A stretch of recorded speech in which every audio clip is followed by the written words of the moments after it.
अस्सलाम वालेकुम। कैसे हैं आप सब? ठीक ठाक हैं? अल्हम्दुलिल्लाह मैं भी ठीक ठाक हूँ और आप सब भी ठीक ठाक होंगे। तो आज का व्लॉग स्टार्ट करती हूँ। तो आज मैं बना रही थी करेले। मैंने कहा करेले बना लेती हूँ। तो आपके साथ सारी मैं करेले की रेसिपी आपके साथ शेयर करूँगी जो जैसे मैं बनाऊँगी। तो ये थोड़ा सा शॉर्ट था जो आपके साथ मैं शेयर कर रही थी और इसके साथ अब मैं शुरू करती हूँ। तो ये मैं करेले थे जो कटिंग कर रही थी। मैंने कहा करेले कटिंग कर लेती हूँ और फिर साथ घर के भी काम बाकी, क्योंकि करेले एक पूरा दिन ले लेते हैं पकने में। तो करेले को पहले मैं कटिंग करके नमक लगा के फिर थोड़ी देर छोड़ दूंगी, फिर इसे वॉश करके फिर इसे ना ड्राई होने के लिए रख दूंगी। फिर शाम को इसे पकाऊंगी। तो इतने में मेरे बच्चे स्कूल से आ गए थे तो मैं ना बर्तन धो रही थी। फिर बर्तन धोने के बाद मैंने कहा उन्हें नाश्ता भी रेडी कर दूंगी। तो यहाँ मैं बर्तन धो रही थी तो मैंने कहा बर्तन धो के फिर बच्चों का ना नाश्ता बना दूंगी। बर्तन एक ऐसी चीज़ है जो आपको हर वक्त मेले मौजूद मिलेंगे। जब भी आप किचन में आओगे गिलास डोंगे आपको ये ज़रूर मिलेंगे किचन में। सुबह के नाश्ते के बाद भी बर्तन धोने के बाद भी जमा हो जाते हैं गिलास, क्योंकि कुछ ना कुछ फिर भी खा लेते हैं या खाली करने पड़ते हैं बर्तन। तो इस तरह बर्तन जमा होते ही रहते हैं। तो यहाँ मैं बर्तन धो के फारिग हुई थी तो मैंने कहा अब खाना बना लेती हूँ, बच्चों को रोटी बना के देती हूँ। और फिर मैंने नाश्ता उन्हें दिया और चाय चुई पी। उसके बाद मैंने कहा अपना सूट कटिंग कर लेती हूँ, इसे सी लूँगी मैं। तो यहाँ पर मैं अपना सूट कटिंग कर रही थी। तो ये मैं सूट क्या ना कटिंग कर रही थी और इसे पहले देख रही थी कि किस तरह काटूं। तो इसकी मैं तेल लगा के इसको सेट कर रही थी और फिर इसकी ना कटिंग करूँ।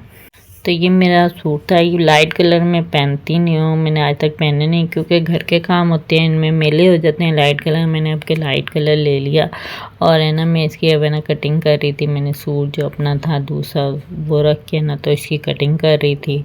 और इसके ना शलवार मैंने ट्यूलिट शलवार काटी थी। तो मैंने कहा फर्स्ट टाइम काटी, मैंने कहा पता नहीं अब सिलेगी कैसे। तो इसकी मैंने वीडियो नहीं डाली, वो पहले मैंने कटिंग कर ली थी तो जहन में नहीं रहा। तो फिर मैंने कहा आपकी कमीज़ की वीडियो आपके साथ है ना शेयर कर देती हूँ। तो यहाँ मैं है ना अपनी है ना शर्ट कटिंग कर रही थी। तो कटिंग साथ ये अब बाजुओं की कटिंग है ना जो सी शर्ट की वो कर रही थी, पूरी कटिंग कर लूँगी और फिर इसके बाद मैं बाजू कटिंग कर लूँगी। तो यहाँ ये सारी कटिंग कर रही थी। ये मैं इसके कंधे जो से थे वो कटिंग कर रही थी। तो ये मेरी कटिंग हो गई कंप्लीट। अब ये नीचे से जो एक्स्ट्रा कपड़ा था घेरे वाली साइड का तो ये ना फालतू था तो मैं ये भी कटिंग कर रही थी। तो यहाँ मेरी शर्ट कटिंग हो गई।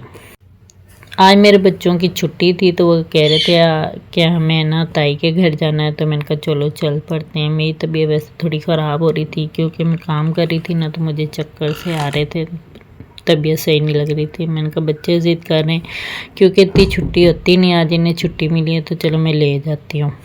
वहाँ से आने के बाद मैं करेले बनाने लग गई थी और ये मेरी बिल्लियाँ टॉमी ने ना चिकन की खुशबू आ रही थी तो मैं चिकन यहाँ वॉश कर रही थी। तो मैंने साथ इन्हें भी कटिंग कर करके 2-3 है ना मैं छोटे छोटे पीस बना के इन्हें भी दे रही थी। और ये खूब मज़े से खा रहे थे मेरे शेर, मेरे 3 शेर, एक शेरनी और 2 शेर। तो ये खा रहे थे चिकन और मैं साथ साथ अपना सालन भी बना रही थी। मैंने कहा करेले फ्राई कर रही थी और या मेरे करेले फ्राई हो रहे थे तो मैंने कहा प्याज भी कटिंग कर लेती हूँ। तो ये प्याज में कटिंग करने के लिए अब लाई थी तो मैं इसके कटिंग कर लूँगी। तो इतने में मेरे करेले भी तकरीबन फ्राई हो चुके थे। खाना पीना तो है घर में और जितना बाहर से खा ले मर्जी तो घर में भी पकाना पड़ता ही है और घर का अच्छा होता है घर का खाना। और यहीं मेरे प्याज ब्राउन हो गए थे। मैंने बीच में ही चिकन डाल दिया था, लहसुन पेस्ट डाल के इसे अच्छी तरह फ्राई कर लिया था। टमाटर और हरी मिर्चें भी डाल दिए थे मैंने। प्याज है ना सारी है ना मैंने प्याज इसमें से निकाले नहीं थे जो उनसे करेले में हम बाद में ऐड करते हैं, मैंने सारे बीच में ही डाल दिए जल्दी जल्दी में। मैंने कहा ऐसे भी बना के देखते हैं कैसे बनता है। तो सही बन गया था। मतलब करेलों का तो लेदा प्याज हल्का सा फ्राई करके निकाल लेते हैं ना। तो ये मैंने प्याज फ्राई ज़्यादा करे थे लेकिन मैंने निकाले नहीं। मैंने चिकन में ही है ना इसकी भुनाई करके टमाटरों को भी भून के ना फिर मैंने करेले इसमें एंड में शामिल कर दिए थे। थोड़ी देर है ना इसका जो पानी था ना जो सा इसे अच्छी तरह से मैंने ड्राई कर लिया था। तो यहाँ मेरा सालन अच्छा से तैयार हो गया था, मज़ेदार सा। तो ये मेरा सालन रेडी हो गया। आपको मेरा ये ब्लॉग कैसा लगा ज़रूर बताइएगा। आज की वीडियो इतनी ही। अल्लाह हाफिज़।